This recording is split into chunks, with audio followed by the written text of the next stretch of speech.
తప్పుడు కేసులో ఇల్లీగల్గా ఆయన్ని అరెస్ట్ చేయడమే కాకుండా స్టేషన్లో ఈ నల్లపాడు సిఐ వంశీ అట, పట్టాభిపురం సిఐ ఇంకొకడు వెంకటేశ్వర్లు అంట, వీళ్ళు అంబటి రాంబాబు అన్నను ఫిజికల్గా కొట్టడం జరిగింది.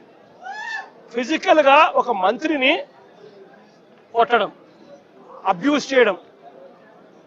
నిజంగా ఏం ప్రజాస్వామ్యంలో ఉన్నామా లేదా అని ఆలోచన చేయమని అడుగుతా ఉన్నా నేను. ఎల్లకాలం ఈ ప్రభుత్వం ఉండదు.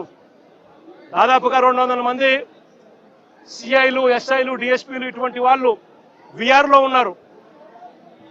మీ ప్రభుత్వంలో మీరు వీళ్ళందరినీ కూడా పక్కన పెట్టిన పరిస్థితిలో వాళ్ళంతా ఉన్నారు. కేవలం మీకు సంబంధించిన వాళ్ళని కొంతమందిని మాత్రమే సిఐలుగా వేసుకున్నారు, కొంతమందిని మాత్రమే మీకు సంబంధించిన వాళ్ళని డిఎస్పీలను వేసుకున్నారు, డిఐజీలను మీ వాళ్ళని వేసుకున్నారు. ఎస్పీలు గత్యంతరం లేక మీకు ఊడిగం కాస్తా ఉన్నారు. బీహార్లో ఏం జరుగుతా ఉందో నాకు తెలియదు, కానీ ఇక్కడ జంగల్ రాజును మీరు సృష్టించి నడిపిస్తా ఉన్నారు.